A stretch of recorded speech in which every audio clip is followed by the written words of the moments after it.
तळकोकणात मुसळधार पडणाऱ्या पावसामुळे पूरस्थिती निर्माण झाली होती। या पूरस्थितीचा सर्वाधिक फटका कोकणातील प्रमुख पीक भात शेतीला बसलाय। मोठ्या प्रमाणात पूर आल्यानं नदीकाठचे भात क्षेत्र पूर्णतः नष्ट झालंय। त्यामुळे शेतात विदारक स्थिती दिसतीये। त्यामुळे कोकणातील शेतकरी बळीराजा अडचणीत सापडलाय।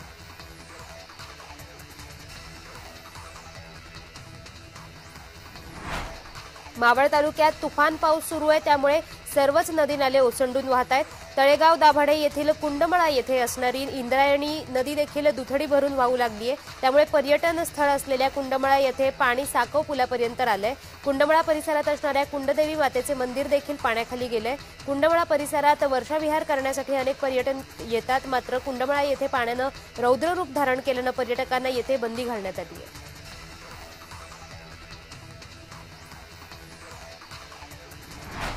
भंडारदरा धरणातील जलसाठ्यात वाढ झाली आहे। निळवंडे धरणातही पाणीसाठ्यात वाढ झाली आहे। भंडारदरा 60%, मुळा 35%, तर निळवंडे धरणातील जलसाठा 30%वर जाऊन पोहोचलाय। त्यामुळे शेतकऱ्यांमध्ये समाधानाचं वातावरण निर्माण झालेलं दिसतंय। अकोले तालुक्यातील छोटी धरणे ओव्हरफ्लो होत आहेत।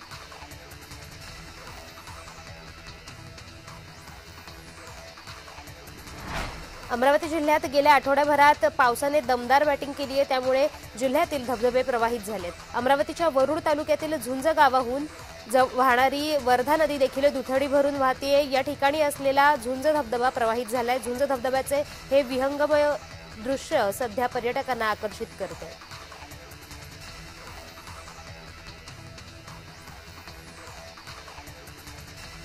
रायगडमधील कर्जत, पाली, नागोठणे, कोलाड, रोहा, महाड, पोलादपूर या तालुक्यांना पावसाने जोरदार झोडपून काढले।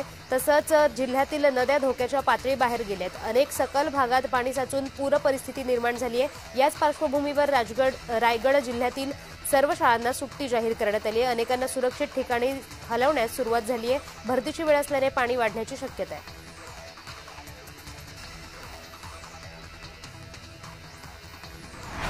विदर्भाचे नंदनवन म्हणून चिखलदऱ्याची ओळख आहे। सकाळपासूनच चिखलदऱ्यामध्ये पावसाची संततधार सुरू आहे। सध्या निसर्गाच्या सौंदर्याने चिखलदरा नटाला नटलाय। भीमकुंड धबधबा ओसंडून वाहतोय। भीमकुंड मनमोहक दृश्य टिपण्यासाठी पर्यटकांनी गर्दी केली आहे। पावसाची संततधार आणि सर्वत्र पसरलेलं धुकं, थंडगार वाहणारे वारे यामुळे पर्यटकांची गर्दी सध्या चिखलदऱ्यामध्ये दिसतेय।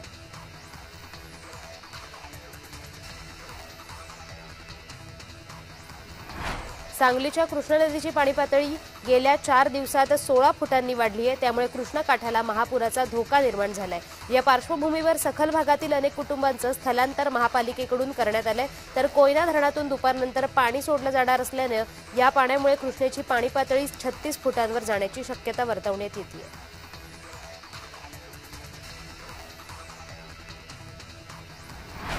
राज्यभरात अनेक ठिकाणी मुसळधार पाऊस सुरू आहे। मुंबईसह ठाणे, नवी मुंबई, कल्याण, डोंबिवलीत देखील पहाटेपासून पावसाने जोर धरलाय। गेल्या काही तासांपासून पावसाच्या जोरदार सरी मुंबई शहर आणि उपनगर परिसराला झोडपून काढतायत। यामुळे आता मुंबईतील लोकल सेवेवर याचा परिणाम पाहायला मिळतो।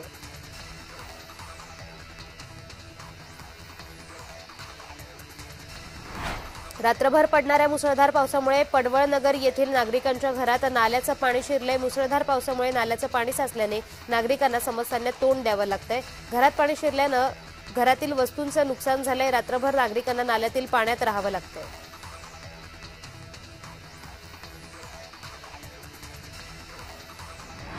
राज्यात पावसाचा जोर चांगलाच वाढल्याचं चित्र पाहायला मिळतंय। अनेक ठिकाणी पावसामुळे जनजीवन देखील विस्कळीत झालंय। नदी नाले दुथडी भरून वाहत आहेत। साताऱ्यातील मरढे पूल पाण्याखाली गेलाय। मरढे आनेवाडी मार्ग वाहतुकीसाठी बंद करण्यात आलाय।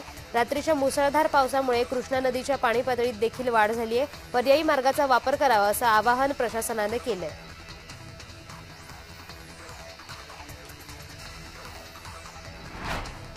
मध्यरात्रीपासूनच ठाण्यात पावसाला सुरुवात झाली आहे। त्यामुळे ठाण्यात अनेक ठिकाणी सखोल भागात पाणी साचल्याचं दृश्य पाहायला मिळतंय। ठाण्यातील कोपरी परिसरातील 12 बंगलो या ठिकाणी सखल भागात पाणी साचलंय।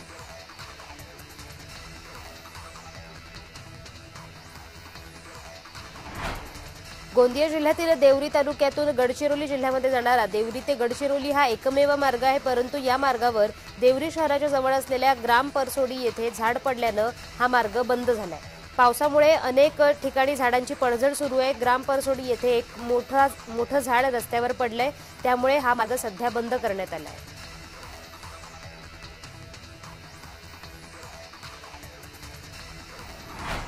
पुणे शहर परिसरात पावसामुळे हाहाकार उडालाय। अनेक भागात पूरस्थिती निर्माण झाली आहे। हवामान विभागाने आज पुणे शहराला रेड अलर्ट जारी केलाय। आज मुसळधार पावसाची शक्यता आहे। हवामान विभागाकडून देण्यात आलेल्या इशाऱ्यानुसार येत्या काही तासांमध्ये पूर्ण शहर, भोर, वेल्हा, मावळ, मुळशी, हवेली तालुक्यातील खडकवासला, पिंपरी चिंचवड परिसरात अतिमुसळधार पावसाची शक्यता वर्तवण्यात येते।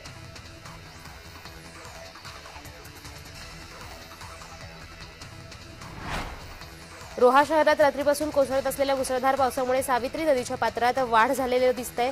सावित्रीने धोक्याची पातळी गाठली आहे। महाड येथील भोईघाट परिसरात पाण्याच्या पातळीत वाढ होताना दिसतेय। शहरातील नागरिकांना धोक्याची घंटा वाजवत महाड नगर परिषदेकडून सावधानतेचा इशारा देण्यात आलाय। रोहा शहरात कुंडलिका नदीचं पाणी शिरलं असून अनेक घरांमध्ये पाणी शिरलं।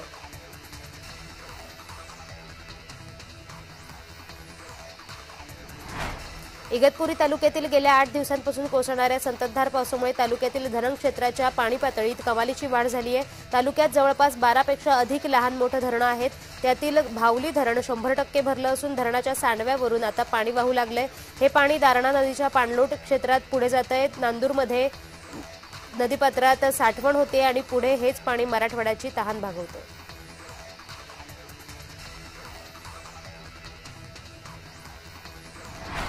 पालघरच्या वाडा विक्रमगड भागात मुसळधार पाऊस सुरू आहे। वाडा आणि विक्रमगड तालुक्यातील सर्व शाळांना, महाविद्यालयांना सुट्टी जाहीर करण्यात आली आहे। जिल्हाधिकारी गोविंद बोडके यांच्याकडून दोन्ही तालुक्यातील शाळा आणि महाविद्यालयांना सुट्टी जाहीर करण्यात आली आहे। वाडा विक्रमगड परिसरात मुसळधार पावसाचा हवामान खात्याचा अंदाज वर्तवण्यात येतोय।